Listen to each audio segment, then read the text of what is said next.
Hey guys, tonight we begin with the brutally hot suit-covered life of a man who quite literally forged the medieval world, the blacksmith. You've probably seen them in movies, hammering glowing iron in slow motion with sparks flying majestically through the air. But trust me, being a real medieval blacksmith was nothing like a dramatic training montage. It was dirty, exhausting, blister-inducing work, and in most cases, it absolutely sucked. So, before you get comfortable, take a moment to like the video and subscribe. But only if you genuinely enjoy what I do here, and let me know in the comments where you're tuning in from and what time it is for you. It's always fascinating to see who's joining us from around the world. Now, dim the lights, maybe turn on a fan for that soft background hum, and let's ease into tonight's journey together. You were born into the noble suit-covered lineage of medieval blacksmiths. No crowns, no land, no fancy titles. Just the family, forge, anvil-shaped blisters, and the asterisk scent of roasted iron baked into your baby blanket.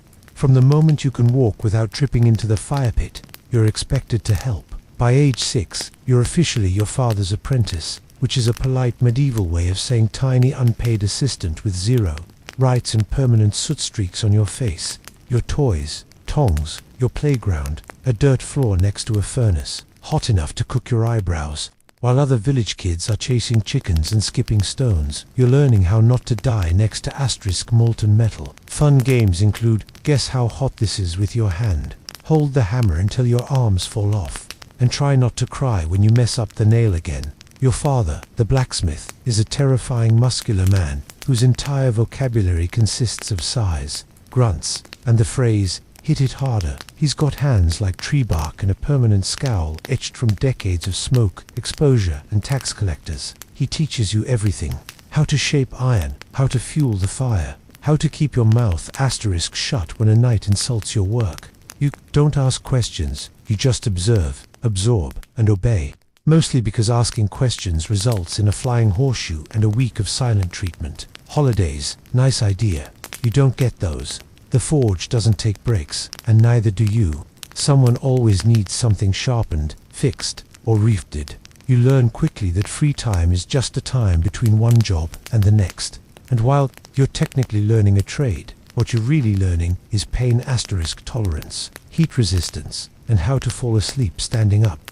By the time you're 10, you already smell like iron, swear like a miner, and have arms strong enough to carry water buckets that weigh more than your dog. Assuming the dog didn't run away from the noise 2 years ago. This is your life now. Welcome to the family business. Hope you like sweat, smoke, and 70 years of back pain. If you thought you'd get a few good years of playtime before the hammer came down, think again. Childhood in the asterisk medieval blacksmith's world is more of a suggestion than a phase. The moment you can lift a bucket without toppling over, you're drafted. Forget games, toys, or any concept of fun. Your playroom is a smoke-stained shed filled with sharp objects and open flames. Your jungle gym, a rack of tongs next to a pit of glowing coal. One wrong step, and you're getting an unscheduled lesson in how long your skin can sizzle before dad notices. Your official job title might be apprentice, but what it really means, asterisk, is do everything no one else wants to do and get yelled at anyway. You stoke the fire, pump the bellows, sweep the floor, clean the tools, restack the coal, and try not to get impaled by a falling horseshoe, all before breakfast. You get paid in food, stern nods, and the occasional grunt of mild approval, which in blacksmith language means you didn't completely ruin that today. Meanwhile, the village kids you once knew are out in the fields, maybe throwing sticks or learning how to milk asterisk goats. You envy them, even if they do smell like cheese and manure. They might grow up to be farmers or shepherds. Humble jobs, sure, but ones that involve fewer glowing weapons and surprise burns. You, on the other hand, are learning to make nails by hand. Nails, thousands of them bent, twisted, and reheated again and again until they're straight enough to hold some lord's chicken coop together. If you're lucky, your father lets you swing a hammer on your own right after he points asterisk out every single thing you're doing wrong. And don't even think about saying, "I'm tired." That phrase doesn't exist in the forge. Fatigue is weakness. Burnout is for candles. You keep swinging, keep sweating, keep smiling, or at least keep from crying where anyone can see. Because in the eyes of your master, who is also your dad. You're not a child anymore. You're a blacksmith in training, and the training never ends. The forge isn't just where you work, it's your entire existence. It dominates your senses, reshapes your muscles, and rewires your brain. By the time you're in your teens, it doesn't just feel like a place. It feels like a living creature, a hot, smoky, temperamental beast that you must feed, control, and fear.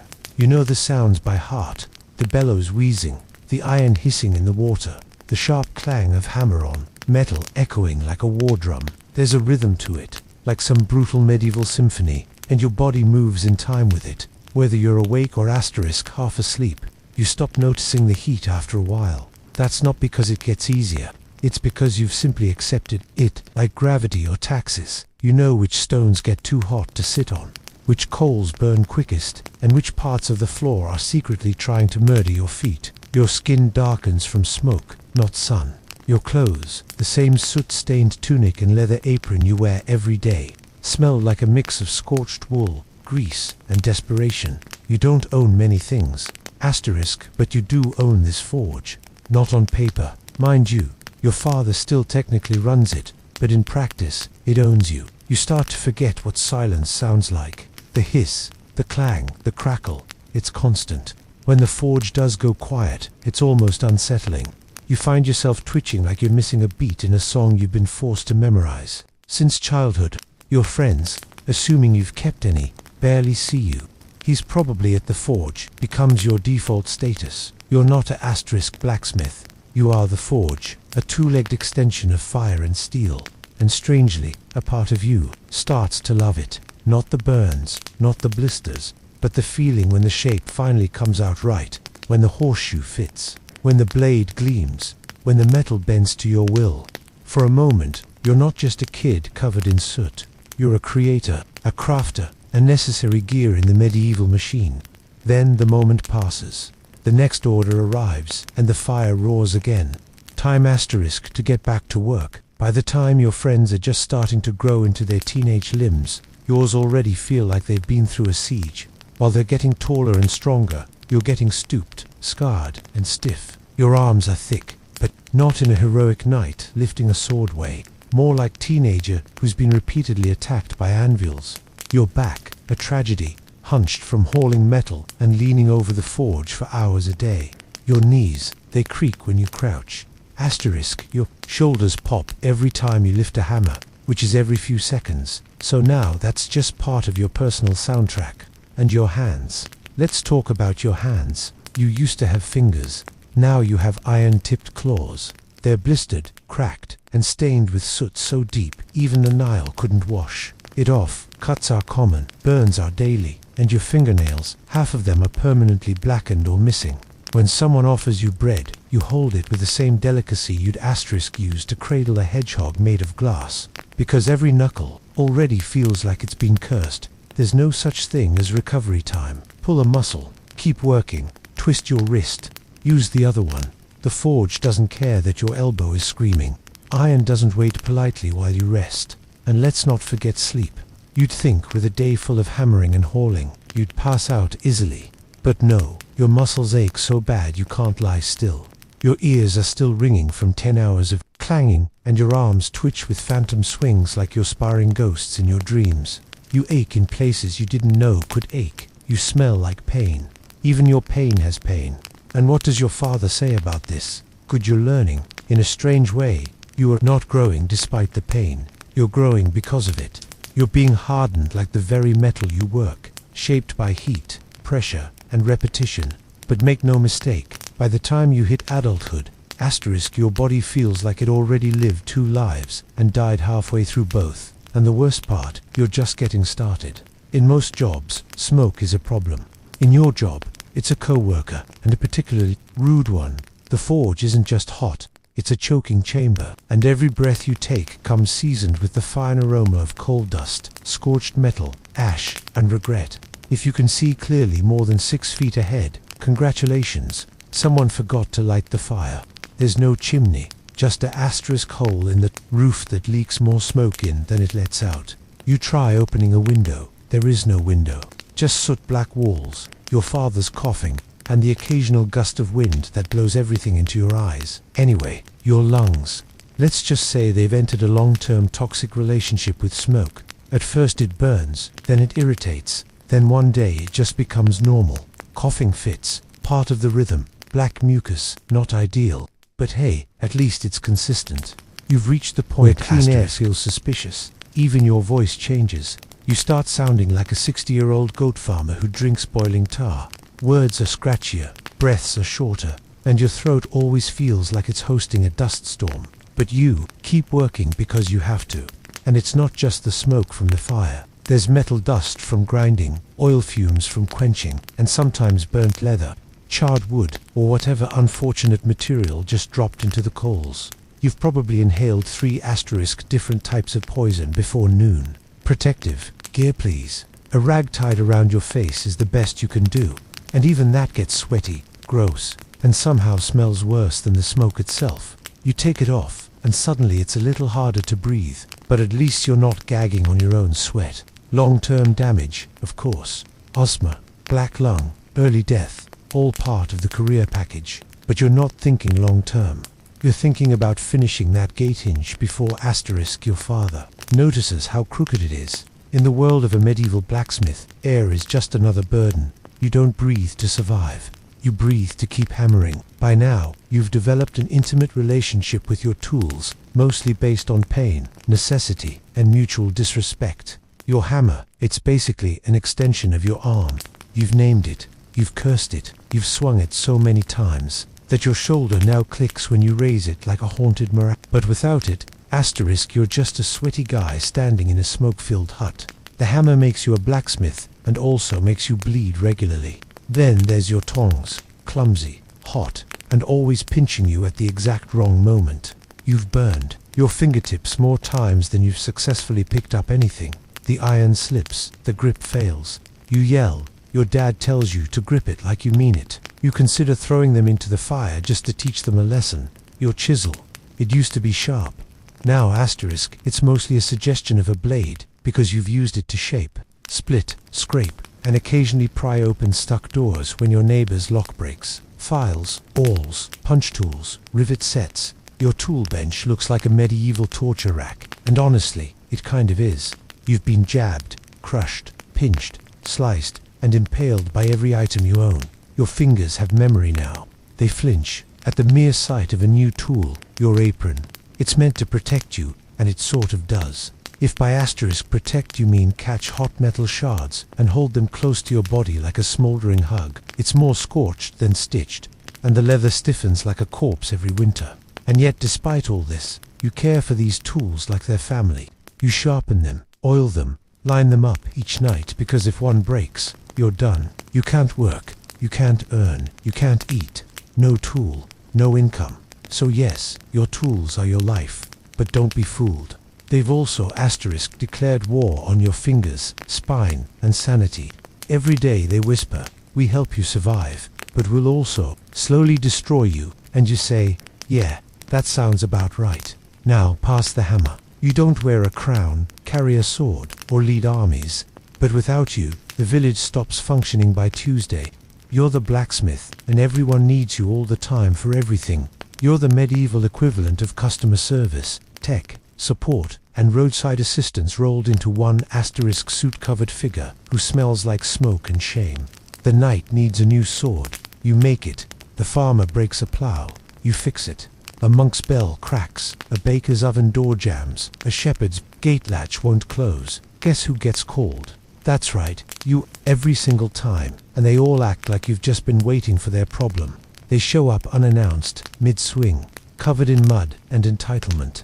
I know you're busy, they say, but could you just, the phrase that haunts you, but here's the best part, you never get thanked. They assume it's your duty, that you were born to serve. If their hoe works, their door closes, or their shield holds, they nod and walk away like you were the lucky one, as if you should be honored to repair their rusty bucket at sunset for half a loaf of stale bread. Payment often inconsistent. Sometimes in coin, sometimes in goods, sometimes in promises they forget by next market day. One man paid you with a dead chicken good for soup. It wasn't your Also the go-to fixer for problems that don't belong to you. Bent hinges from someone sitting on a gate, you fix it. Broken dagger from a drunk fight, you fix it. Mysterious piece of iron no one can identify but absolutely must be fixed. Yep, still you. Yet, when the village praises anyone, it's the knight, the priest, or the miller with the extra fat goat. You, your background noise, a necessity, a reliable tool, not a person. But here's the secret. You know their asterisk couldn't last a week. Without your work, their fields would stall, their homes would fall apart, their horses would limp. And while they may not sing songs about you, their entire world is quietly held together by your hands. You'd think peace would be good news. No raiders, no bandits, no screaming noblemen demanding a new sword by sundown. But for you, peace is terrible for business. Because you, the blacksmith, may work on plows and hinges, but what really pays the bills is war. When there's fighting, asterisk, everyone needs you. Weapons, armor, arrowheads by the hundreds, even horseshoes, wear down faster under the weight of panicked cavalry charges. You're flooded with work. The forge burns brighter. The coins roll in. You may be exhausted, but your belly is full and your debt to the alehouse momentarily forgotten. But then the war ends. The local lord declares a truce. The knights stop marching and suddenly your orders vanish. No more swords, no more helmets, just a farmer asking if you can sharpen a sickle and maybe asterisk accept 3 onions as payment. And sure, you can make household goods, cauldrons, door handles, cooking spits, but there's not much profit in it. Everyone wants you to work like a wizard, but they want to pay you like a stable boy. You become a negotiator, a beggar, and a merchant all at once, haggling for decent wages like your forge is a stall at market. And don't even think about raising your prices. People look at you like you just cursed their cow, but you're just hammering metal. Asterisk, they say, as if molten iron bends itself into shape while singing church hymns. You start to miss the chaos. Not the blood, not the burning villages, but the steady flow of orders, the purpose, the rush. When knights lined up outside your forge with dented shields and coin purses ready, you mattered. Now, you're making keys for locked doors no one locks, patching pots that should have been thrown out, and fixing tools so old they belong in a museum, not a field. Peace for everyone else means safety and rest. For you, it asterisk means economic anxiety and hunger. And deep down, though you'd never say it out loud, part of you whispers, wouldn't mind, a small skirmish, just a little one, maybe a minor border dispute. Because when swords break, you eat. Some jobs have an end, a clear finish line, a task completed, followed by rest, applause, or at least a warm bowl of stew. Blacksmithing is not one of those jobs. Your work is never done. Not today, not tomorrow, not even in your dreams. You fix one thing and 3 asterisk more break. Patch a gate hinge, the wheel falls off the cart. Finish a batch of nails. Someone shows up demanding 10 more, but longer this time. And also, I can't pay you until harvest. You rise before the sun and go to sleep long after it disappears behind the trees. And even then, your brain keeps hammering. You dream of bellows, sparks, and that one customer who still owes you a half-dozen eggs and a thank you. Even the quick jobs never are. A villager walks in holding a mangled rake. It just asterisk needs a little fixing, they say. But, that's 2 hours of reshaping, reheating, hammering, and nodding politely as they ask, "Is it ready yet?" Every 5 minutes, and just when you think you can finally sit, maybe drink something that isn't lukewarm and smoky, your apprentice comes running. The friar's ill. You need to shoe the horse. Of course you do, because you're the blacksmith. And around here, blacksmith means everyone else's last resort. The forge demands attention constantly. The asterisk, fire won't stoke itself. The tools rust, if ignored. Your anvil shifts in the summer heat. Your bellows crack in the winter cold. Everything is either falling apart or threatening to. Even holidays don't stop the work. Sunday is technically a day of rest. Unless, of course, someone's ox cart breaks on the way to market. Then suddenly, you're in your apron, half awake, praying the priest doesn't walk by while you're hammering on the Lord's day. You don't keep a to-do list. That implies there's asterisk a point when it'll all be crossed off. There isn't. Because blacksmithing isn't a job, it's a cycle. Work, fix, repeat, until your body gives out, or your hammer does. And the worst part, you kind of love it. You'd think that pounding hot iron all day would earn you at least two things: a good meal and a solid night's sleep. Wrong. In the life of a medieval blacksmith, food and rest aren't guaranteed. They're luxuries, like clean water or polite customers. Let's talk asterisk food first. You work from sun up to sundown, burning calories like a runaway horse, and what do you get? A piece of coarse bread, a bowl of cold pottage that might contain yesterday's turnip, and maybe a bit of salted pork if it's a special day, which it isn't. You eat standing up, one hand still clutching tongs, the other shielding your food from the forge's ash. Meals are rushed. Conversations are grunts. And if someone knocks on the door mid-bite because their latch is stuck, asterisk, guess what? That stew's going cold. You don't eat to enjoy. You eat to survive. Fuel in, hammer out. Now, let's talk sleep, or the cruel parody of it. When you finally crawl into bed, your hands are throbbing, your back feels like it lost a bar fight, and your ears are still ringing from a full day of iron symphonies. Your bed, a straw-stuffed sack that's either too lumpy, too flat, or full of mysterious crawling things. Your blanket, a scorched wool sheet that smells faintly of forge smoke, old ale, asterisk, and regret. And just as your eyes are closing, your brain remembers that order you forgot to finish, or that hinge that cracked weird, or the payment you still haven't received for that wagon wheel 3 weeks ago. Sleep becomes a negotiation. You lie awake, tossing, turning, calculating how long you can delay repairs without someone banging on your door at dawn. And don't forget the midnight surprises. Someone's horse throws a shoe, a storm rips a door off its hinges, or a noble sword urgently asterisk needs sharpening before a hunt. Because obviously, you don't need rest. You learn to survive on scraps and snatches, stolen bites, half naps, and sheer stubbornness. Because in your world, productivity comes before nourishment, deadlines before dozing. Food and sleep aren't breaks from the job. They're intermissions between hammer swings. You'll eat when you can, sleep when you're allowed, and hope the fire doesn't go out while you're dreaming.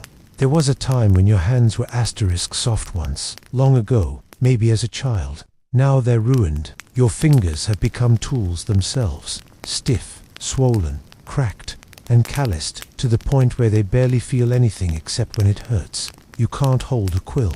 You can barely lace your own boots, but you can grab red-hot tongs with the casual confidence of someone who's been burned so often. Pain has lost its meaning. Every joint in your hands pops when you move. Your knuckles look like they've been mugged by a hammer. Your asterisk palms are a map of blisters. Old, new, layered, like tree rings. Need to figure out what season it is. Just check the blister count. More than 5. It's summer. You've lost fingernails more than once. Some came off clean, others didn't. You once crushed your thumb so badly it turned black for 2 weeks. You didn't stop working. You just switched hands and grunted more than usual. Cuts are constant. Sometimes it's a chipped edge. Sometimes a file bites you. Sometimes the iron fights back. Every asterisk week, something leaks blood. You wrap it in a scrap of cloth, curse under your breath, and keep working.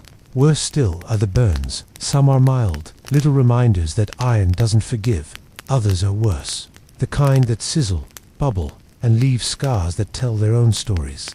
You've branded yourself more times than a cattle farmer, and at this point, you're not even mad about it. You're just used to it. Your grip strength is the only thing that's improved. You can crush walnuts like asterisk, they owe you money. But dexterity, that's gone. You drop things. Your fingers shake when cold. You're 30 and have the hands of a 70-year-old knight who lost 3 wars and now plays tavern dice for soup.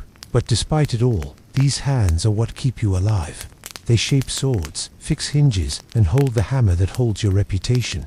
They hurt constantly, but they work. Because in this life, it doesn't matter how broken your body is as long as you can still swing. Let's be honest, you don't smell great. Actually, asterisk, you haven't smelled clean since you were 5. The moment you became your father's apprentice, your personal fragrance took a permanent turn toward unwashed ashtray mixed with burnt bacon and desperation. Welcome to blacksmith life, where no matter how hard you scrub, you smell like fire forever. The forge burns all day, and so do you. The smoke seeps into your clothes, your hair, your skin. Your sweat doesn't even smell like regular sweat anymore. It's more like smoked meat left out during a warm spring.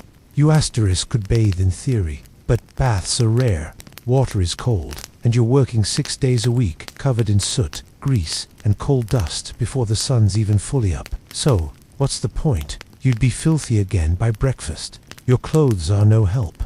You wear the same singed tunic and scorched leather apron every day.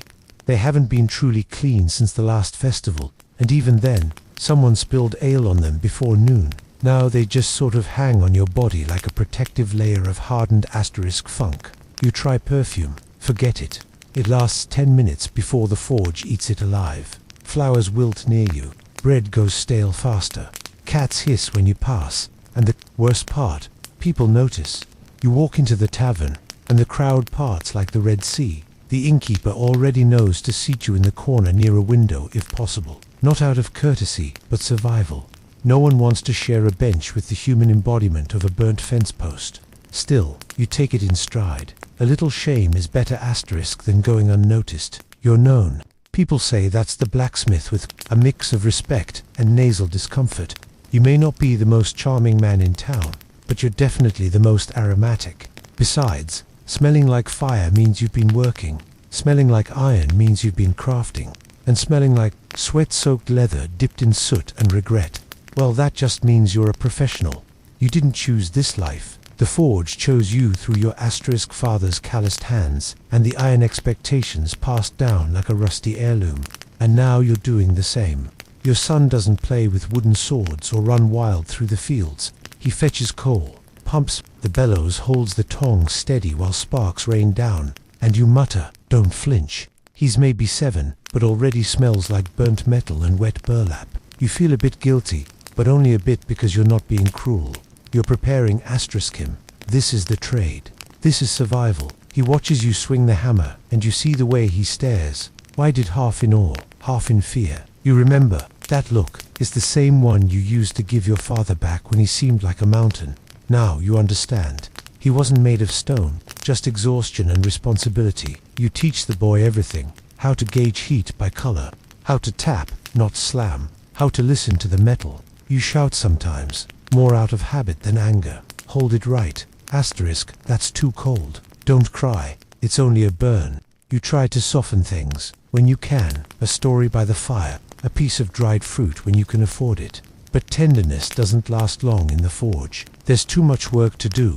His hands will soon look like yours. His back will ache before his voice cracks. He'll learn to sleep through ringing ears and wake up before sunrise without being told. He'll outgrow his shirt, but not the burn marks. And when you finally fall apart, knees, shoulders, lungs, asterisk, he'll carry the hammer you can no longer lift. People might say it's unfair, that the cycle should end, but this is how it's always been. A lineage of soot, steel, and survival. You're not just passing down a trade, you're passing down a legacy, a forge that never cools. So yes, you raise your son to do it all again, not because you're cruel, but because someone has to keep the fire going. You've spent a lifetime standing, too close to fire, swinging too much iron, and breathing too little clean asterisk air. It was never a question of if your body would fail, just when. And now it's happening. Your knees creak like wooden doors in a storm. Your back refuses to straighten. Your fingers, once strong enough to bend steel, now tremble when you lift a cup. The forge still roars, but your arms won't answer. The hammer feels heavier every day, as if it knows it's nearly time to leave your grip. You don't go out in a blaze of glory. There's no heroic finale, no ballad. You simply slow down. You start handing asterisk tasks to your son. You sit more, watch more. He asks you questions, and for the first time you struggle to remember the answers. The villagers start going to him now. They still nod respectfully when they pass you, but they talk. To your boy, he's the one with the calloused hands now. The burns are fresh on him. The ache of the craft has shifted to new shoulders. And quietly, you're proud. You were never wealthy. You never owned land or books or fine clothes. But you were necessary. You kept swords sharp, wheels turning, gates asterisks swinging, and farms working. The world didn't thank you often, but it moved because of you. You likely won't see 50. Most blacksmiths don't. The damage piles up. Lungs blackened from years of smoke. Joints ground down like iron on stone. Heart worn out from constant heat and effort. But when you're gone, your work stays. nails in church doors, blades at noble hips, horses sure and ready to ride. You leave behind no titles, just tools, scars, and a son with a hammer. And that, in your world, is enough. They asterisk may bury you in a simple grave. No gold, no statue, just a name carved in wood, and a forge that still burns in your memory. But every clang that echoes through the village long after you're gone, that's the sound of you still working. You were never a knight. You didn't ride into battle with banners flying, or wear polished armor that caught the sunlight. But you made that armor. You didn't farm the land, but you made the plows that carved it. You didn't bake the bread, but you forged asterisk the oven doors. You didn't build the castle, but every nail in its beams, every hinge on its gates, they were touched by your fire. You were a blacksmith, and in the medieval world, that meant everything.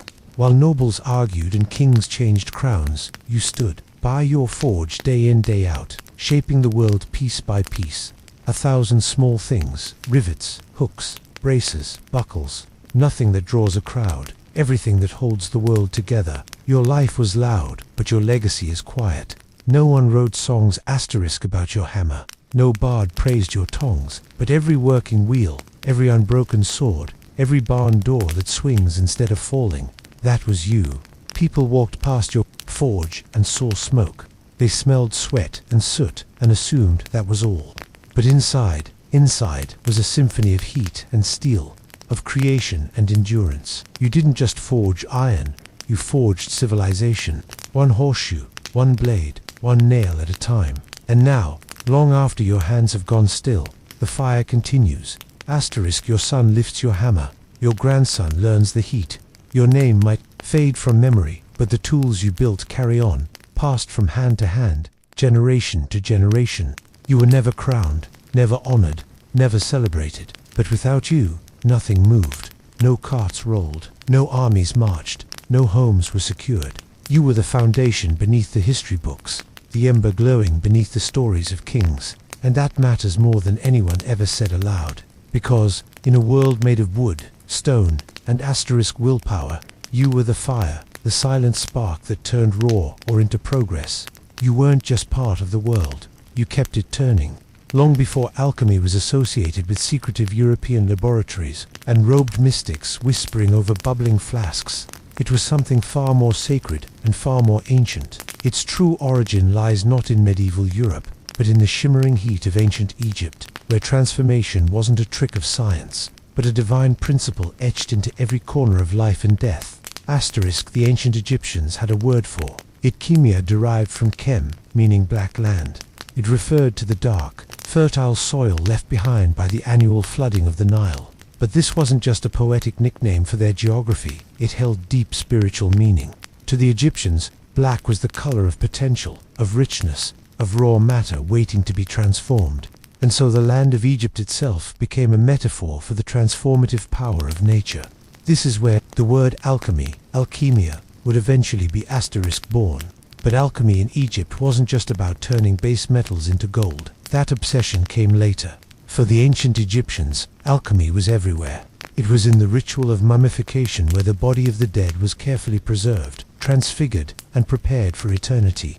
It was in the temples where priests blended oils, herbs, and minerals into sacred elixir. It was in the stars, in the soil, in the very act of cooking bread and brewing beer. Transformation, they believed, was the language of the gods. In fact, asterisk Egyptian alchemy was never purely physical. It was spiritual at its core. To change something, outwardly, you first had to understand it inwardly. This idea would echo through the centuries in alchemical texts from all cultures. Some legends say that these early Egyptian alchemists were guided by a divine figure, this-headed god of wisdom, magic, and the moon. According to lore, TH revealed the secrets of creation, transformation, and the soul's journey beyond death. These secrets, it was said, were written asterisk on a mystical object known as the Emerald Tablet. But before we get to that, we have to recognize one truth. Alchemy began not as a quest for gold, but as a sacred science of life. In Egypt, it was the fire that gave rise to all others, and everything that came after, from Persia to Paris, would trace its roots back to this ancient fertile land. If ancient Egypt was the birthplace of alchemy, then TH was its divine midwife. In Egyptian mythology, Th wasn't just a god. He was the god of knowledge, magic, writing, time, and the asterisk very laws of the universe. With the head of an ibis and a moon disk above him, Thoth stood for equilibrium. And in a world obsessed with order and transformation, he was the sacred scribe of all hidden truths. According to myth the Semi, he embodied it. The Egyptians believed he had authored thousands of books filled with divine wisdom. Most of these were never meant for mortal eyes. But one fragment of his knowledge would change history. The mysterious Emerald Tablet. Whispers of the Emerald Tablet asterisk have echoed through time like a riddle carved into the bones of civilization, said to be inscribed in green crystal or emerald stone. The tablet was a short poetic text, barely a dozen lines long, yet those lines were believed to hold the ultimate key to transforming matter, spirit, and reality itself. It begins with a sentence that has haunted thinkers for centuries. That which is above is like that which is below, and that which is below is like that which is above. This simple line, the principle of correspondence, suggests asterisk that the microcosm and the macrocosm are mirrors. What happens in the heavens happens within the human soul. What changes in the lab echoes in the cosmos. The Emerald Tablet didn't hand out instructions for making gold. It handed out a worldview. It said, the world is not fixed. Everything can be refined, elevated, transmuted, not just lead into gold, but ignorance into wisdom, chaos into harmony, the mortal into the divine. The tablet also speaks of the one thing, the source of all creation, and how it rises asterisk from the earth and descends from the sky, carrying the power of all things in its wake. Many saw this one thing as the philosopher Ankh-S stone, others as the soul, the ether, or even consciousness itself. But perhaps the greatest mystery wasn't the content of the tablet, but who could understand it. You had to be more than a scholar, you had to be a seeker. And it was this sacred riddle gifted by Thoth that would survive the fall of Egypt and pass like a torch across borders and ages. First to asterisk Persia, then to the world. As Egypt's golden age faded, alchemy did not vanish, it migrated, traveling along trade routes carried by scribes, mystics, and conquerors. It passed into the hands of another ancient empire, Persia. But this was not merely a transfer of knowledge. In Persia, alchemy underwent a transformation of its own, one that blended spiritual fire with philosophical depth. The backbone of Persian alchemical thought was deeply shaped by Zoroastrianism, one of the world's oldest monotheistic religions. Asterisk at its heart was the concept of duality, a constant battle between light and darkness, truth and falsehood, purity and corruption. Fire, the purest of all elements in Zoroastrian belief, wasn't just a symbol, it was sacred. It burned in temples representing divine wisdom, and that fire would light the crucibles of early Persian alchemists. But while spiritual ideas burned bright, it was a Greek-Egyptian mystic named Zosimos of Panopolis who gave alchemy its first real voice, one that still echoes asterisk today. Living in Roman Egypt around the 3rd or 4th century CE, Zemos was no ordinary philosopher. His writings fused technical descriptions of furnaces, stills, and elixir with strange visionary journeys. In his most famous dream, he sees himself dismembered, burned, and transformed in an alchemical furnace. But rather than horror, this vision is divine. It's the symbolic death of the self, the purification of the soul. Zemos didn't think alchemy was just about changing metals. He believed asterisk the alchemist must themselves be transformed. Just as base matter must be broken down before becoming gold, the alchemist had to suffer, purify, and transcend. In his words, alchemy was a mystery of spirit and matter alike. He introduced the idea of spiritual alchemy, a concept far ahead of his time. Zemos's writings are full of strange symbols: lions devouring serpents, men melting into colored vapors, divine beings emerging from fire. These weren't chemical notes, they were metaphors for the soul's journey asterisk toward perfection. Zosimos was also one of the first to stress that true knowledge couldn't be bought or memorized. It had to be earned. The path of the alchemist was a path of discipline, suffering, and revelation. His influence would ripple across centuries and continents, and though many of his texts were lost or misunderstood, one thing was clear: alchemy was no longer just a protégance. It had become a sacred philosophy. As the embers of ancient knowledge flickered across the remnants of Egypt, asterisk Greece, and Persia, a new empire rose, and with it, a golden age of wisdom. under the banner of Islam. From the 8th to the 13th century, a vast intellectual renaissance began while Europe descended into the Dark Ages. Cities like Baghdad, Cairo, and Cordoba became sanctuaries for philosophy, mathematics, astronomy, and alchemy. At the heart of this revival stood a man whose name would become legend, Jabir ibn Hayyan, known in the West as GBA. More than a chemist, more than a philosopher, Jabir was a fusion asterisk of both, often called the father of chemistry.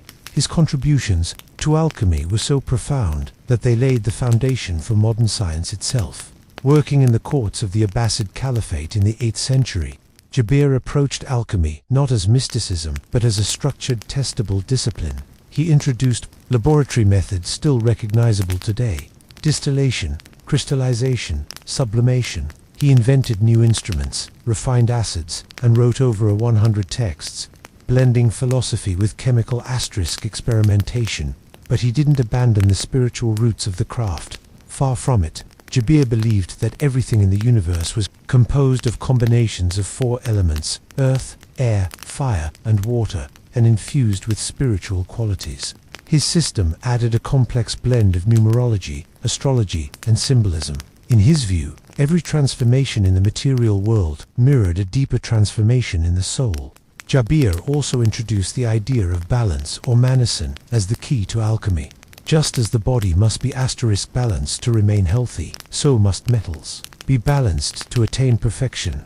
Gold was not simply a metal, it was matter in perfect equilibrium, and if balance could be achieved through careful processes, then even the basest metal could be elevated. His influence didn't stay within Islamic borders.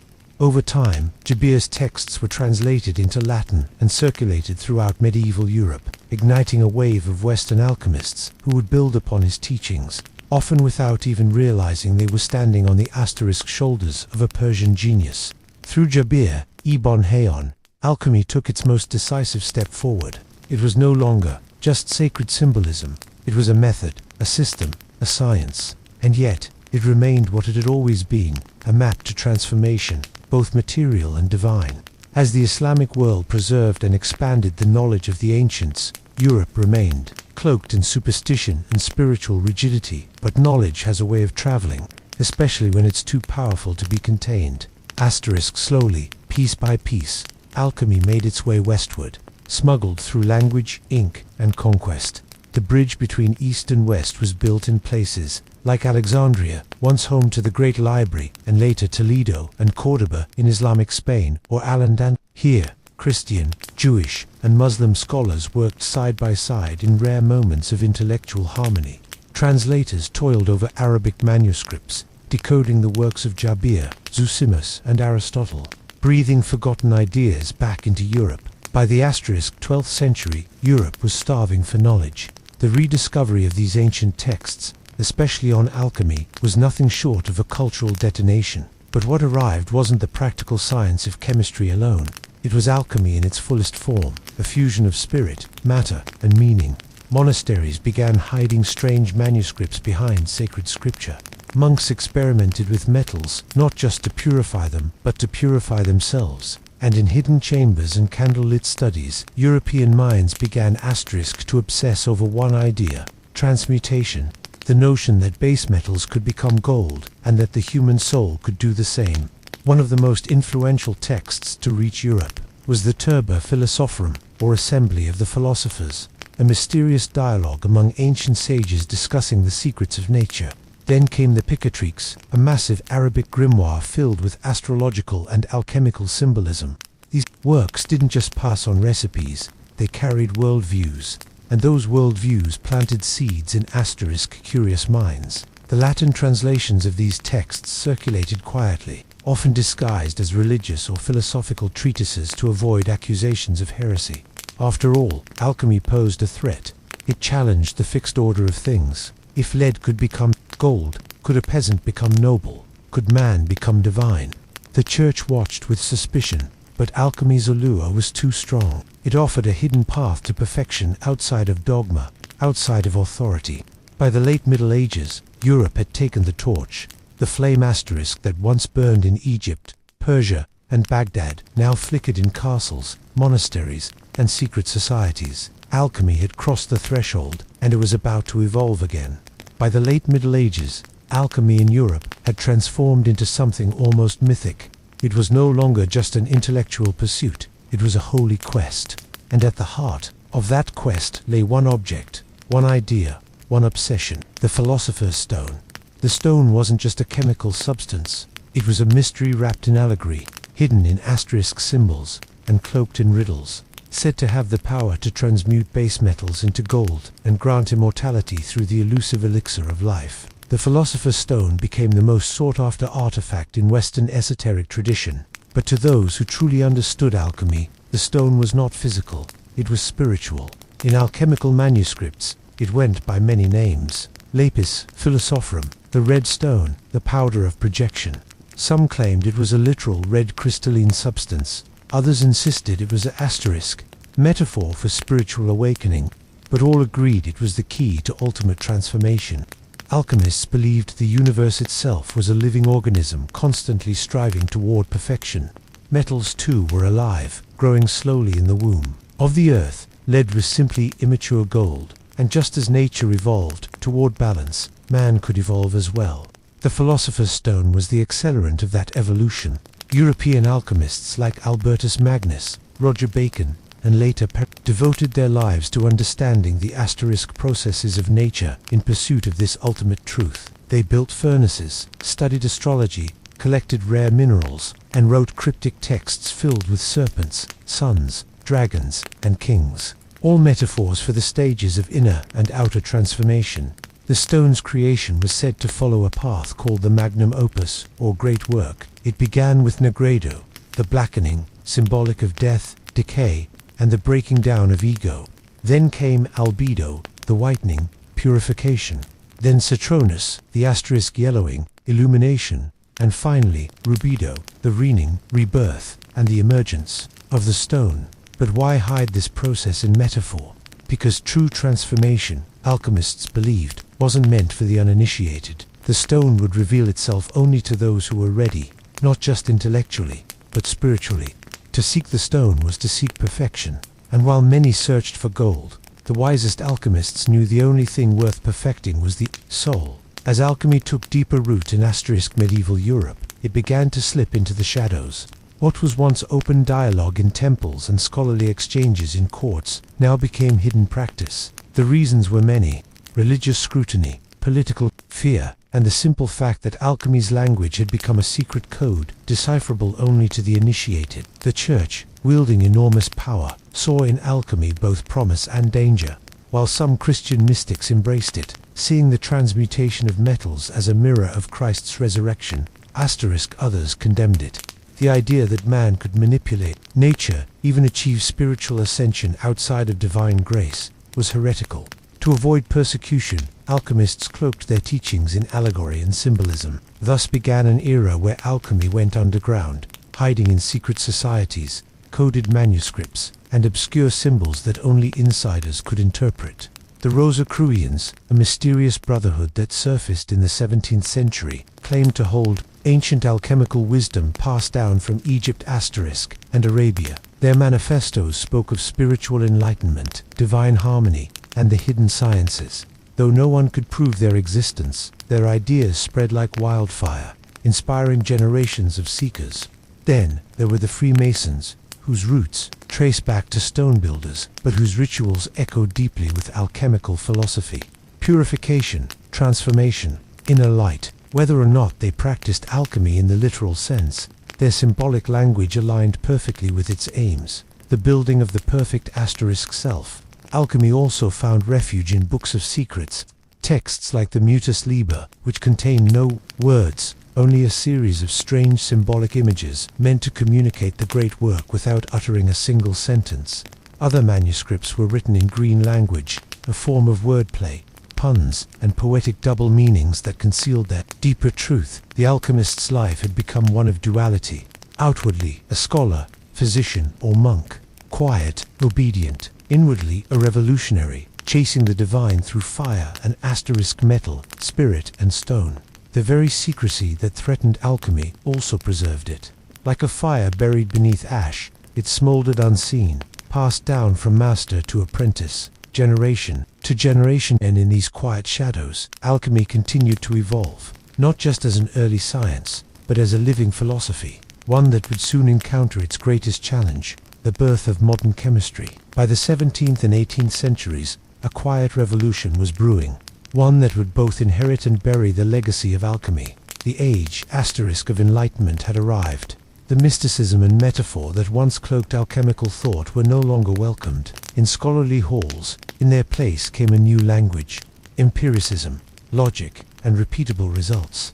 Alchemy's successor had arrived. Its name was chemistry. This wasn't an abrupt execution. It was a slow, methodical transformation. Many of the earliest chemists were in fact alchemists.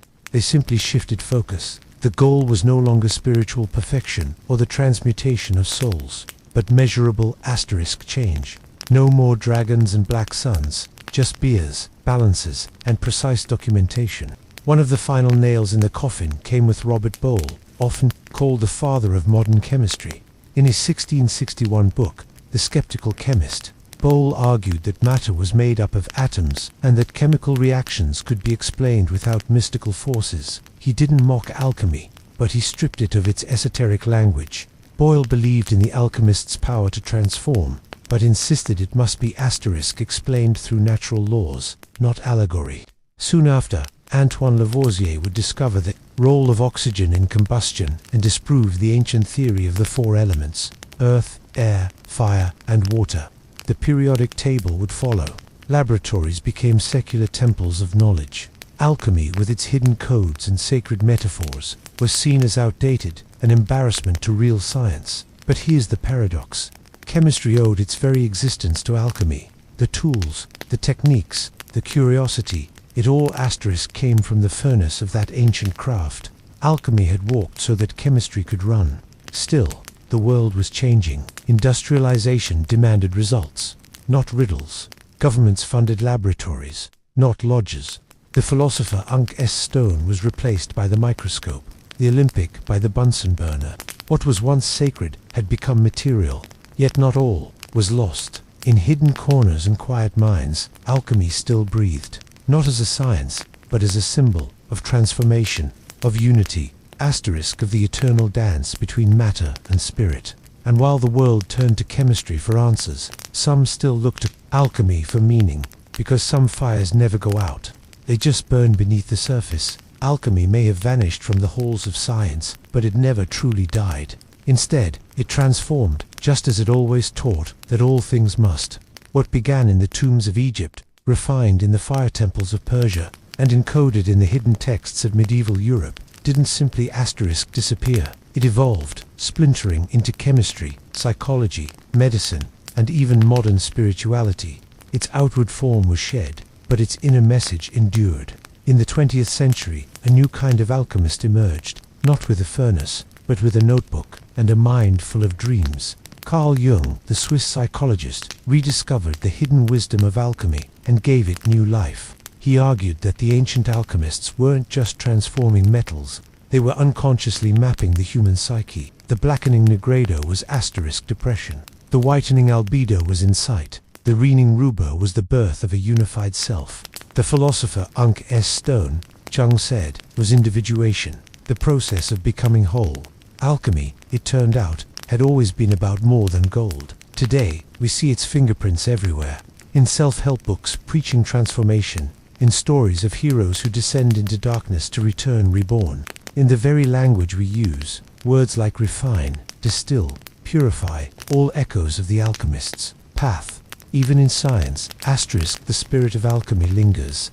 Chemists still transmute elements in nuclear reactors. Physicists speak of dark matter and unified fields with the same wonder alchemists once had for ether and quintessence. The search for the fundamental building blocks of the universe continues. Only the language has changed. But perhaps the true legacy of alchemy lies in its insistence on wholeness. It never separated spirit from matter or science from mystery. It taught that the transformation of the world begins with the transformation of the self. That behind every experiment was a sacred question. Who are you becoming in the process? In a world driven by speed, by technology, by the cold precision of data, Alchemy whispers an ancient truth, that to change anything truly, you must also be willing to change yourself. And so the alchemist's fire still burns, not in crucibles, but in hearts, waiting, calling, transforming, because alchemy was never just a science, it was a mirror. At first glance, Cappadocia seems like a surreal painting, its surface asterisk, dotted with towering stone chimneys and rippling ridges carved by wind and time. Tourists marvel at the strange beauty above, but what most never realize is that the real wonder lies beneath their feet. Deep under this Turkish landscape is a forgotten world, a labyrinth of subterranean cities stretching for miles. These aren't simple caves or makeshift shelters. There are entire urban complexes hidden underground, complete with residences, chapels, wells, food storage, stables, and even schools. Some go down as far as *18 stories, housing thousands of people in the shadows of the earth. The most astonishing part, many of these cities were completely unknown until the mid-20th century. In 1963, a man renovating his home in the town of Derinköy knocked down a wall in his basement. What he found behind it wasn't brick or dirt, it was a tunnel.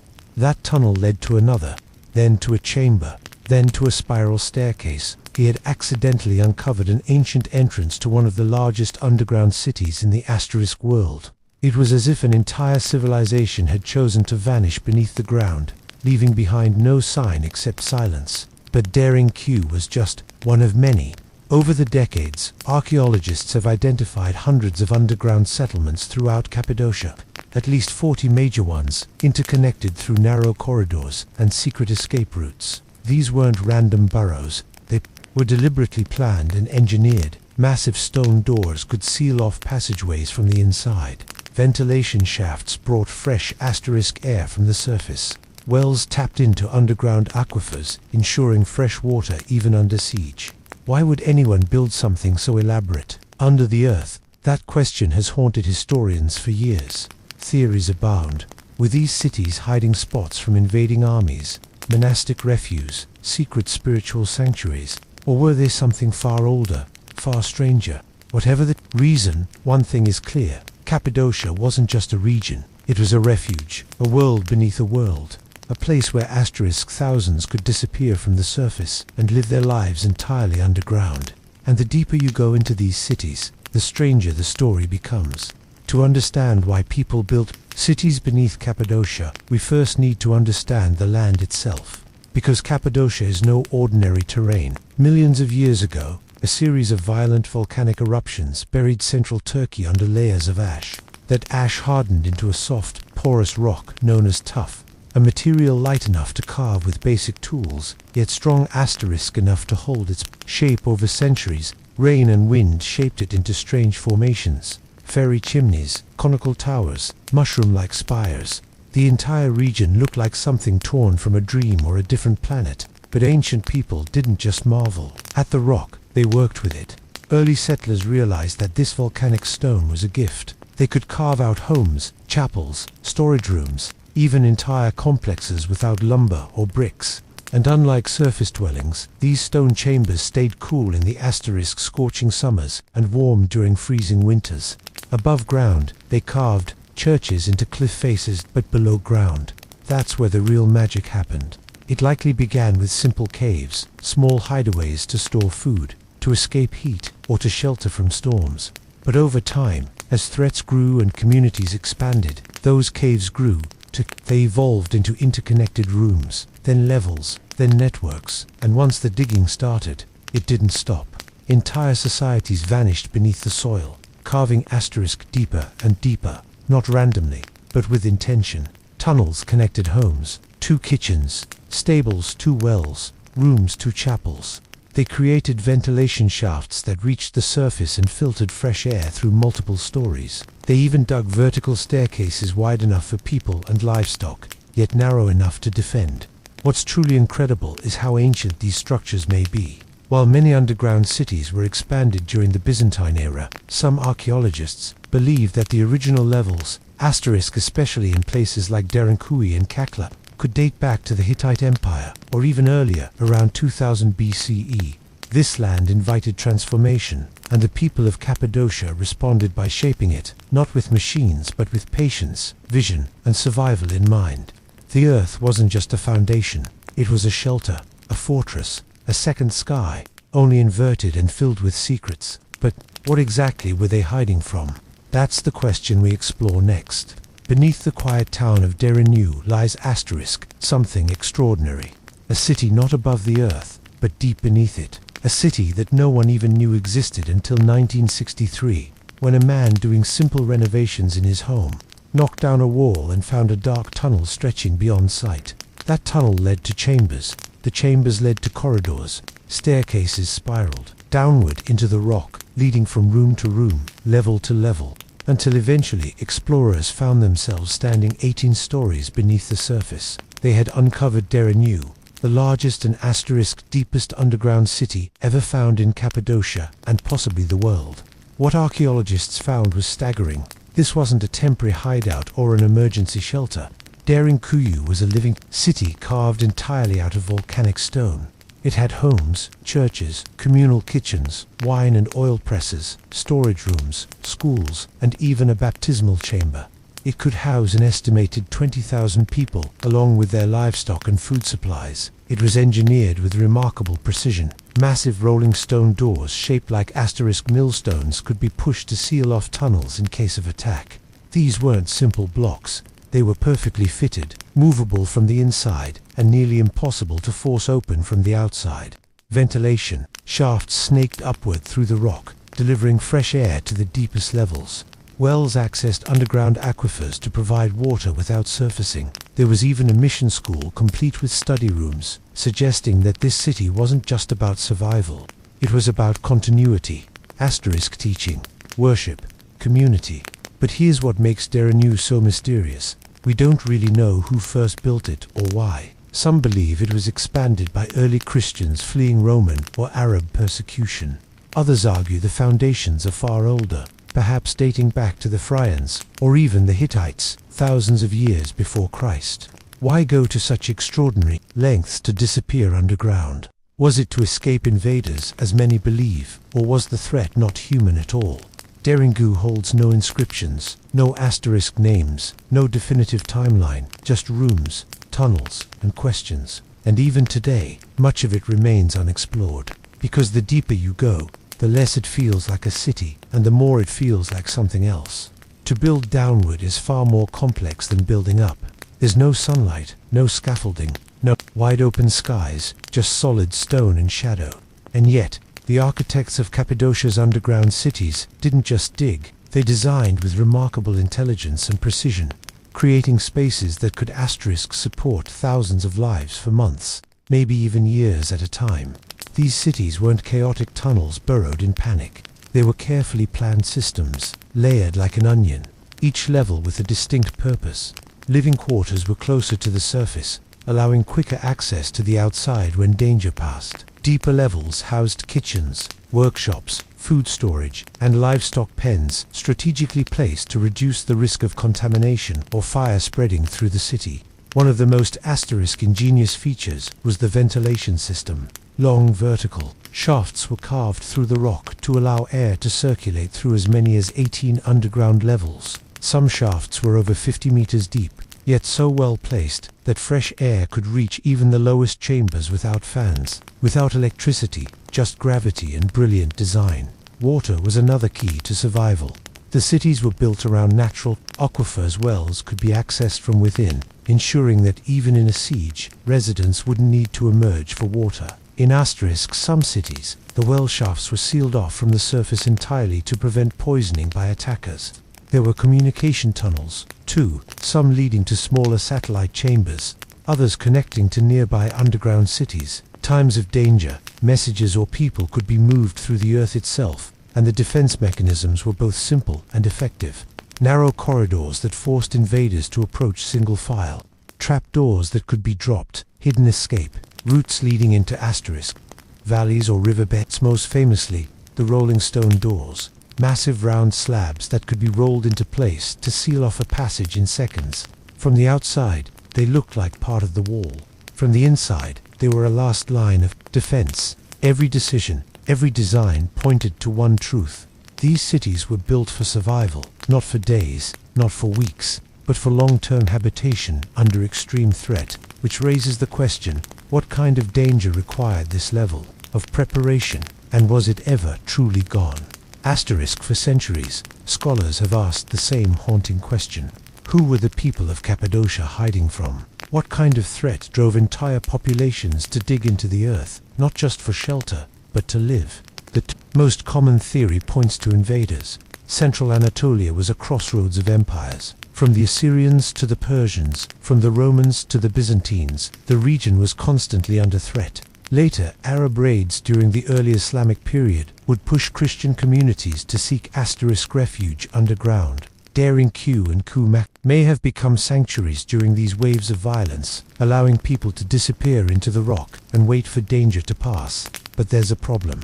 The depth, complexity, and sheer scale of these underground cities suggest they weren't built in a rush. This wasn't a desperate act. It was a long-term plan requiring generations of digging, engineering, and refinement. Some of the deepest chambers appear to predate Christianity entirely. So, who asterisk built the first layers? Some historians trace the earliest tunnels back to the Hittite Empire nearly 4,000 years ago. Others suggest the Phryans may have expanded them. But beyond these educated guesses, the record grows silent. There are no inscriptions, no carvings, no direct evidence telling us who first vanished beneath the surface or what they were running from. That's where the theories begin. Some believe these cities were built not to escape other people, but something else. Natural disasters, solar asterisk events, even ancient warfare that may have scarred the skies and poisoned the land. More fringe theories go deeper, suggesting that the cities were built to hide from beings not of this world. The kind of being spoken of in myths across cultures, sky gods, watchers, destroyers. The idea is tempting. If you look at the level of secrecy, the air shafts disguised from view, the escape routes, the stone doors, it almost feels like the builders were trying to disappear completely, as if whatever they feared didn't just asterisk attack, it hunted. While these ideas remain speculative, they reflect a central mystery. No matter how many layers archaeologists uncover, the core question remains unanswered. Who were they hiding from? And did it work? Because sometimes the deeper you dig, the darker the truth becomes. Imagine living not just a day, but months, maybe even years, entirely underground. No sunlight, no open skies, just stone walls, flickering oil lamps, and the ever-present hush of life beneath the earth. This was reality for thousands in asterisk Cappadocia, during times of threat. But what did daily life actually look like inside these vast underground cities? Despite the darkness, these spaces weren't lifeless. They were alive with routine, carefully structured for communal survival. Families lived in multi-room compartments, kitchens were located on lower levels to manage smoke more efficiently, and food was cooked in clay ovens. The scent of baked bread, likely mixed with the damp smell of stone and livestock. There were churches, asterisk, and chapels carved with crosses, and altars, some even containing intricate fresco. People didn't just survive here. They prayed, worshipped, and practiced rituals. There were communal areas for meetings, schooling rooms for children, and long corridors that echoed with voices and footsteps. Lighting came from oil lamps, dozens of them scattered along the passageways. Smoke was channeled through cleverly designed shafts that doubled as ventilation. Yet, life here wasn't easy. Fresh air was limited, darkness was asterisk constant, and silence, when it fell, was absolute. Water was drawn from deep wells tunneled into aquifers. Grain was stored in sealed chambers to prevent spoilage. Wine presses and olive oil vats have been found carved into the rock, suggesting that even underground, life had flavor and ritual. The cities were built for the long haul. They weren't a last resort. They were a prepared reality. Livestock, sheep, goats, chickens were kept in dedicated pens, usually near the entrance levels for easier management and asterisk ventilation. Their presence served a dual purpose, food and warmth. Despite the confined spaces, the builders understood the psychology of survival. Rooms were laid out in ways that gave families privacy, while shared spaces created a sense of community. Life underground wasn't just about hiding, it was about preserving a way of life, a culture, and a people. It's a humbling thought. While wars raged above, entire civilizations continued below, hidden in silence. People married, taught their children, mourned their dead, all within stone chambers lit by fire. To live underground was not to live in fear. It was to live with intention. Cappadocia's underground cities weren't isolated pockets of refuge. They were part of something much bigger. Beneath the valleys and hills of this volcanic region lies a vast network of tunnels, chambers, and hidden passageways that seem to connect multiple cities together. Daringu, Kaklu, Oskar and others may not have just been separate settlements, but pieces of a unified subterranean civilization. Some of these tunnels stretch for Killam, weaving beneath the countryside like veins under skin, narrow, winding, and often no wider than a man's shoulders. They were likely used for secret movement, escape routes, or even transporting messages and supplies from one underground complex to another. Daringu and Kakla, two of the largest cities, are believed to be linked by such a tunnel, nearly 9 kilometers long. That's not just impressive engineering, it's evidence of coordinated planning, on a scale rarely seen in ancient architecture. If true, it means multiple cities could support one another in times of siege or crisis, functioning almost like an underground federation. But these tunnels weren't just for utility, they were also defensive. Built with multiple bottlenecks, blind turns, and choke points, they forced any pursuer to enter one at a time, making them easy to trap or ambush. Many tunnels were rigged with trapdoors and stone corks that could be rolled into place to block intruders. Still, the full extent of these networks remains unknown.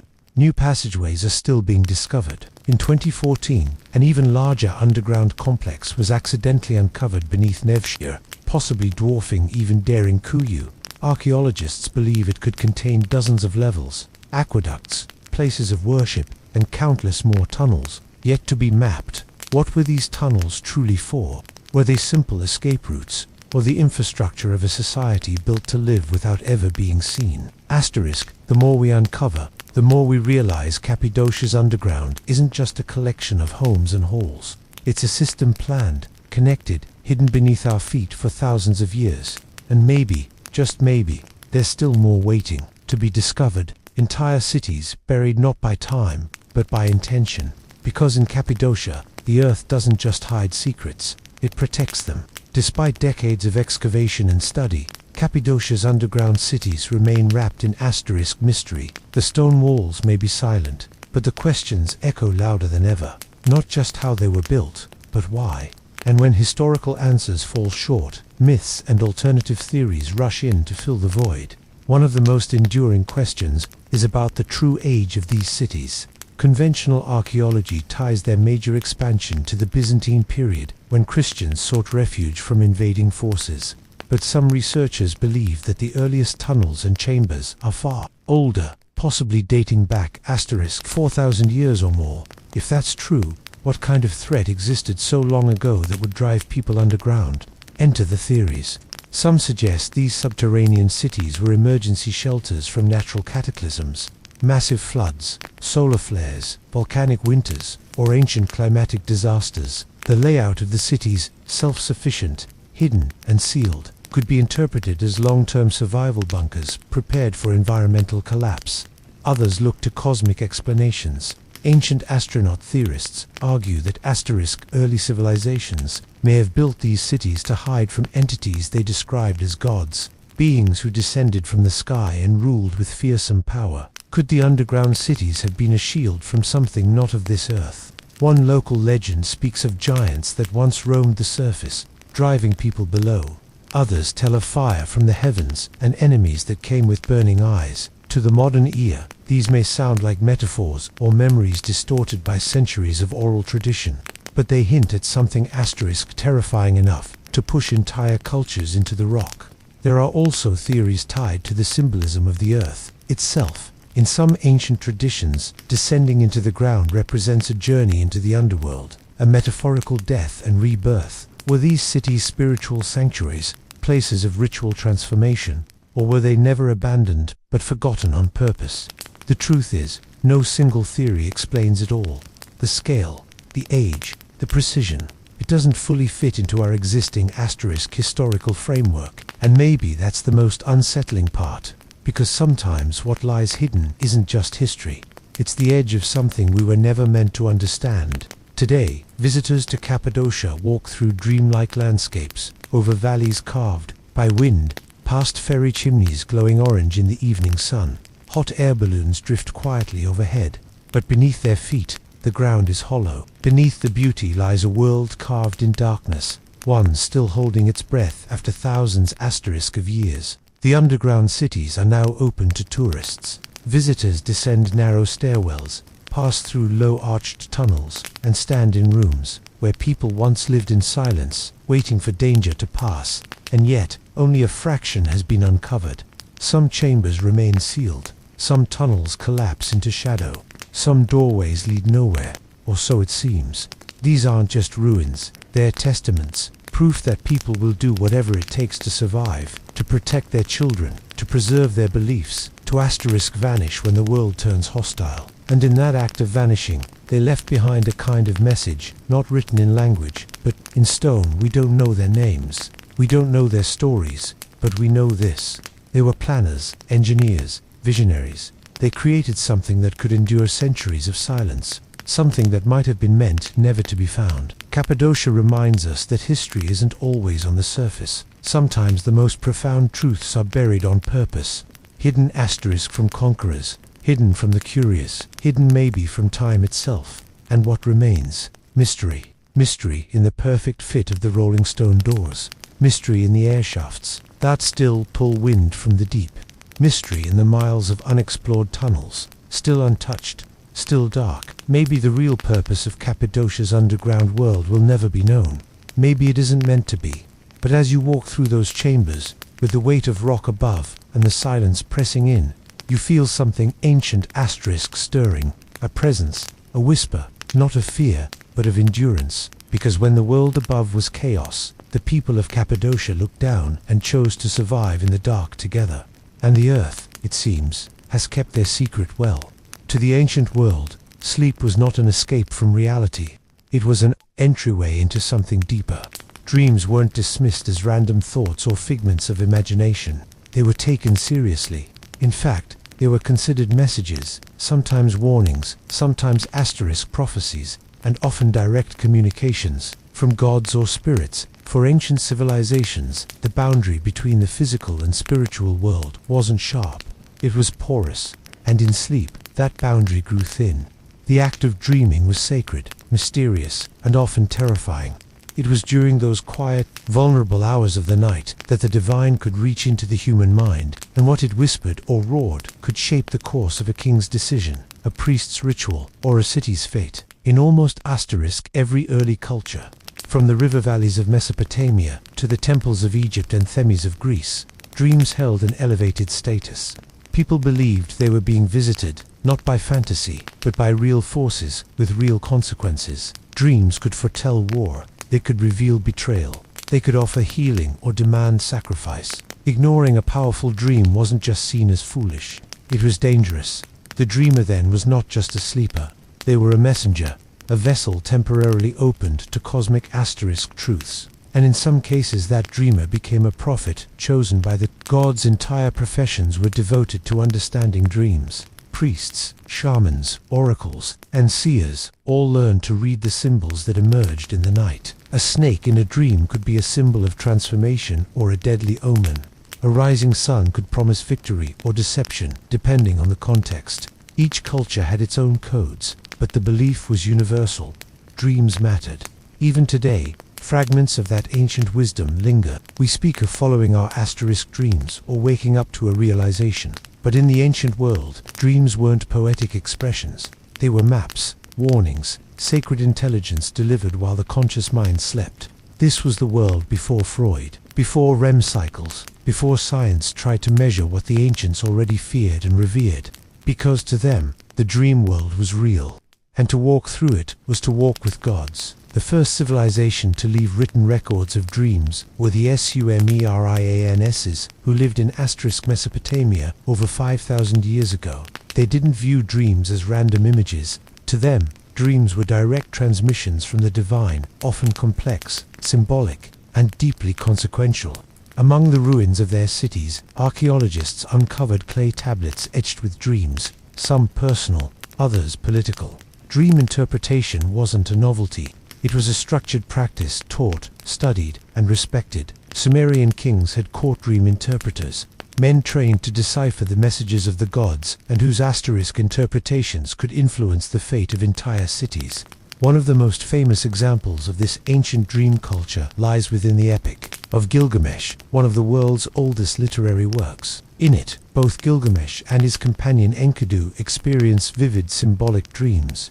Before embarking on their dangerous journey to slay the monster Hubba, Gilgamesh dreams of celestial battles and collapsing mountains. Visions his mother and priests interpret as divine warnings and veiled prophecies. These dreams weren't asterisk ignored, they were consulted as sacred guidance. The Sumerians believed that there were two types of dreams, ones sent by gods to help or instruct, and others that were empty, simply echoes of the day. Determining which was which required the wisdom of a priest or diver, people who could read omens, symbols, and patterns hidden in the imagery of sleep. Temples often had special chambers where priests or even kings would sleep in hopes of receiving divine visions. This ritual practice, known later in other cultures as incubation, may have originated with the Sumerians. These sacred dreams were seen as oracles, sometimes even more trusted than waking signs. Dreams could also serve as political tools. A ruler claiming divine dreams could strengthen his legitimacy or justify major decisions. The gods told me in a dream wasn't just spiritual, it was power. In the Sumerian worldview, the universe was alive with meaning and dreams were its language. Every image, whether a storm, a lion, or a falling star, carried asterisk cosmic significance. And in a land where gods walked among men, to dream was to listen. To ignore those dreams was to risk the wrath of the heavens themselves. To the ancient Egyptians, dreams were not just messages. They were portals, pathways to the gods, glimpses into the afterlife, and sometimes instructions for the living. In a culture obsessed with eternity, sleep wasn't merely a time of rest. It was a rehearsal for death, and dreams were communications from the realm beyond. Egyptian texts show that dreams were considered both deeply personal and powerfully prophetic. Like the Sumerians, Egyptians categorized dreams into two kinds: truth dreams sent by the gods or spirits to guide, heal, or warn, and false dreams which were misleading or born of bodily imbalance. Temples dedicated to gods like Serapis and Thoth were known to practice dream incubation. Worshippers would sleep within temple walls hoping to receive divine dreams. These temple dreams were often recorded, interpreted by priests, and even carved into stone. In some cases, a person might receive not just visions, but healing through dreams. One of the most fascinating artifacts is the Ramside Dream Book, dating to around 1300 BCE. This papyrus scroll is essentially a catalogue of dream symbols and their meanings. It lists over 100 dreams, each paired with an interpretation. For example, if a man sees himself eating crocodile flesh, it means he will gain power over his enemies. Another entry warns that dreaming of drinking warm beer means impending sorrow. These interpretations were taken seriously. Pharaoh's generals and priests all sought the counsel of dream interpreters who acted as intermediaries between the dreamer and the divine. Egyptian mythology also linked dreams to the ka, the soul. During sleep, the ka was believed to leave the body and travel to other realms. What it saw there returned as dreams. Sometimes these were visions of loved ones, long dead, or encounters with gods bearing messages. Occasionally, dreams were considered visits from malevolent spirits, and protective spells were recited to keep such forces at bay. Even in tomb inscriptions, dreams appear. Kings described how gods came to them in the night, offering divine sanction for their rule or guidance for their legacy. In the land of pyramids and gods, dreams weren't illusions, they were revelations, and to dream was to step briefly into the eternal. In ancient Greece, dreams occupied a space between medicine, mythology, and philosophy. To the Greeks, dreams were more than personal. They were cosmic messages delivered by gods, heroes, or even forces from the underworld. But unlike earlier civilizations, the Greeks also began to ask why we dream, planting the first seeds of psychological thought. The most sacred place for dream revelation in Greece was the Asclepion, a healing temple dedicated to the god Asclepius, the divine physician. Pilgrims came from across the Mediterranean to sleep inside these sanctuaries in a process called incubation. Before sleeping, they would bathe, fast, pray, and sometimes offer sacrifices, all to prepare their bodies, and souls to receive healing dreams. In these dreams, it was said that Asclepius himself would appear, diagnosing their illness or prescribing a cure, sometimes even performing dream surgery. Temple priests called therapeuti interpreted the dreams and applied treatments based on what the gods revealed. This blend of medicine and mysticism was highly respected, and it worked, or at least seemed to. The walls of escapons were covered in inscriptions, thanking the gods for miraculous recoveries. But dreams in Greece were not only for healing, they were political and prophetic, too. In Homer's epics, dreams come directly from Zeus. In the Iliad, the god sends a deceptive dream to Agamemnon to influence battle strategy. In the Odyssey, Penelope speaks of two gates of dreams, one of horn, from which true dreams emerge, and one of ivory, from which come lies. Dream interpretation became a respected craft. Philosophers like Aristotle and Heraclitus pondered the nature of dreams, wondering whether they came from divine origins or simply the stirrings of the astric soul. Meanwhile, Artemidorus of Daldis, a 2nd century dream interpreter, wrote the Honora Critica, a 5-book manual on how to decode dreams based on profession, gender, status, and symbolism. His work was referenced for centuries. The Greeks believed that during sleep, the soul loosened its grip on the body, floating in a liminal state where it could glimpse deeper truths, whether sent by gods or born from inner reflection. Dreams were never meaningless. To the Greeks, to dream was not just to see visions.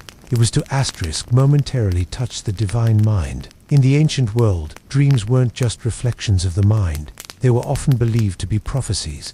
Many civilizations saw the dream state as a space where time unraveled, allowing the future to bleed into the present. To dream was sometimes to witness fate before it arrived, and that knowledge carried both great power and deep responsibility.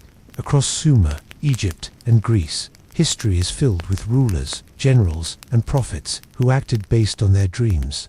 One wrong interpretation could cost a kingdom. One correct reading could change the course of history. In Mesopotamia, dreams of celestial omens, falling stars, dark suns, or blood-red rivers were seen as signs of coming war or disaster. Priests kept detailed records of these dreams, looking for patterns that might predict the fate of empires. These records weren't just stored, they were consulted during times of crisis. The Egyptians also viewed dreams as divine warnings. Pharaoh Thutmose IV, famously claimed his reign was foretold in a dream, one in which the Sphinx spoke to him, promising kingship if he cleared the desert sand from its body. Whether fact or political storytelling, that dream secured his legitimacy. In the eyes of the people, in the Greek world, prophetic dreams played out on the battlefield and in political chambers. Before major decisions, leaders sought omens, either through dream incubation or by consulting oracles, like those at Delhi, who often dreamt as part of their rituals. Even Alexander the Great was said to have dreamed of the Egyptian god Serapis before conquering Persia, taking it as a sign of divine favor. But prophecy wasn't only for kings. Everyday people also believed dreams could foretell marriage, childbirth, illness, or death. Artemidorus' Honora Critica included thousands of such interpretations. Dreaming of losing teeth, a death in the family. Dreaming of flight, a sudden change in fortune. The belief in prophetic dreams gave ordinary people a sense of access to the divine, a glimpse into the hidden threads of fate. But it also created anxiety. What if you missed a warning? What if you misunderstood? In a world where gods whispered in dreams, sleeping wasn't just a private act. It was a conversation with destiny. In the ancient world, healing didn't always come from herbs or blades. It often came from dreams. Sacred healing sanctuaries, known as dream temples, existed across many ancient cultures. Here, the sick didn't just seek medicine, they sought divine intervention, and the treatment began not with potions but with sleep. The most famous of these were the Asclepians in ancient Greece, dedicated to Asclepius, the god of healing. But this wasn't a Greek invention alone. Earlier civilizations in Egypt and Mesopotamia also believed that dreams could reveal cures or offer spiritual purification. These temples weren't places to escape illness. They were places to encounter the source of healing, often through a divine dream. The process was called incubation. A pilgrim would purify their asterisk body through fasting, bathing, or ritual sacrifice before lying down in a sacred chamber, usually at night. The goal was simple but profound: to dream with intent, to open the self to divine contact. In these dreams, gods or spirits would appear, offering advice, cures, or even performing dream surgeries. Some dreamed of snakes coiling around their bodies, sacred symbols of Ischyus. Others saw themselves bathed in light or touched by divine hands. When they awoke, temple priests, trained dream interpreters, would listen, translate, and prescribe actions based on the dream. Sometimes it meant drinking a special brew, walking a certain path, or offering thanks with a sacrifice. In some cases, the dream itself was considered the healing. These temples weren't isolated or fringe. Thousands of people visited them. Inscriptions etched into temple walls speak of miraculous recoveries, blindness cured, fevers broken, pain lifted. Whether the healings were physical, psychosomatic, or spiritual, the power of belief and the dream was undeniable. Dream healing crossed cultures. In Egypt, people visited temples of Serapis or Imhotep, seeking similar nighttime revelations. In Mesopotamia, temples to Gula, the goddess of medicine, offered spaces for dream divination and ritual. Sleep. What united all these practices was a shared belief. The body and soul were connected, and the soul spoke most clearly in dreams. Healing wasn't just about the flesh, it was about harmony between the human and the divine. In these sanctuaries of silence, dreams asterisks weren't just seen as stories, they were medicine. In the ancient world, the realm of dreams was not only a place of prophecy or healing, it was also a space where the dead could speak. Many ancient civilizations believed that dreams provided a rare and sacred moment when the veil between the living and the dead grew thin. To dream of a departed loved one was not seen as a simple expression of grief or memory. It was often believed that the spirit of the deceased had truly returned, bearing messages, asterisk warnings, or unresolved requests. These dream encounters were powerful, emotional, and deeply significant. In Egypt, where the afterlife was central to belief, dreams were thought to offer a direct link to the underworld. The soul or ka was believed to travel freely during sleep, even visiting the dead. If a deceased family member appeared in a dream, it could mean they were displeased, in need of offerings, or simply reaching out with guidance. Egyptians sometimes wrote letters to the dead, left in tombs or asterisk shrines, asking for protection or help, hoping the request would be answered in a dream. In Mesopotamia, dream encounters with the dead were treated with reverence and caution. The dead were believed to retain power in the afterlife, and a dream visitation could be a sign that something was amiss, perhaps a neglected burial ritual or an unfulfilled vow. These dreams were often followed by ritual purification or offerings to set things right. The Greeks also took dreams of the dead seriously. In Homer's Odyssey, Odysseus descends asterisk into the underworld and speaks with the spirits of the fallen, a vision that mirrors what many believed could happen during sleep. The philosopher Heraclitus once said, "The waking have one world in common, but the sleeping turn aside each into a world of his own." That private world was where the dead could slip through. Even beyond Europe and the Middle East, many cultures held similar views, that the dead were not entirely gone and that dreams were their language. When the voice of a lost parent or child spoke in asterisk the night, it wasn't poetic, it was real. To the ancients, sleep was not a place to forget. It was where the past could still reach out and sometimes ask to be remembered. To ancient civilizations, dreams weren't just messages. They were puzzles rich with symbols, strange creatures, impossible events, and celestial signs. Dreams were believed to carry coded language from the divine. Interpreting them wasn't easy. It required training, intuition, and often ritual. In Mesopotamia, Egypt, and asterisk Greece, professional dream interpreters operated almost like priests or shamans. They studied vast collections of dream records, memorized symbol meanings, and knew how to distinguish between a true dream and a meaningless one. Their interpretations could influence public policy, medicine, and even warfare. Across cultures, certain dream symbols appeared again and again, and they were rarely literal. A snake might mean danger in one dream, transformation in another. Seeing fire could be a warning asterisk of destruction or purification. Flying might symbolize the soul breaking, free of earthly burdens or a longing to escape something in waking life. In Egypt, dream books outlined hundreds of these symbols. Dreaming of drowning might signal an emotional storm to come. Seeing oneself blind could foretell a spiritual awakening or a painful truth hidden in plain sight. These were not guesses. They were part of a vast ancient language of symbols refined over generations. In Greece, Artemidoros of Daldis compiled the Unerotica, a 5*volume manual of dream analysis. He emphasized that dream interpretation wasn't universal. Context mattered. A farmer dreaming of a flood meant something very different than a sailor dreaming the same. The Wana Critica is one of the earliest known texts to suggest that personal experience shapes dream, meaning a remarkably modern idea for the 2nd century. Dream interpretation was also tied to divination. Dreams were seen as one thread in a web of omens, signs, and sacred messages. Dreamers might consult asterisk oracles, draw lots, or perform ritual offerings to clarify what they had seen. Some even kept dream journals inscribed on papyrus or clay, not just for personal insight, but to share with their community. For ancient people, symbols weren't just subconscious images, they were keys, part of a divine language whispered in sleep. And understanding that language meant unlocking the will of the gods, the forces of fate, and the secrets of the soul. To the ancients, a dream wasn't just a story, it was a message in code, sent asterisk from the stars. Today, we often treat dreams as fleeting fragments, strange images quickly forgotten after we wake, or at best, material for therapists and artists. But to the ancients, dreams were far more than mental noise. They were sacred, structured, and respected. They offered guidance, healing, connection with the dead, and glimpses of the divine. Dreams were a part of the fabric of life, woven into medicine, religion, and governance. So, what happened?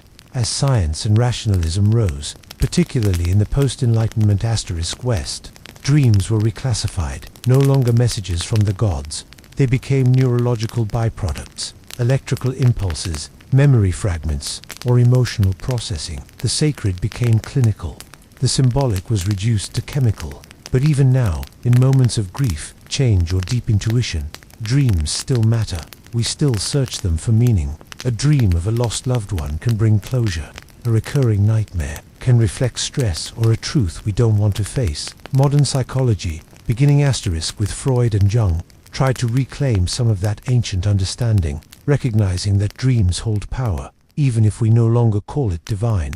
What the ancients understood is that the dream world is not separate from life. It is a mirror reflecting not only our fears and desires, but something bigger, something eternal. Whether it was a god speaking from the darkness, a warning about tomorrow's storm, or the voice of a parent long buried, dreams offered something society could not provide during waking hours, a asterisk conversation with the unknown.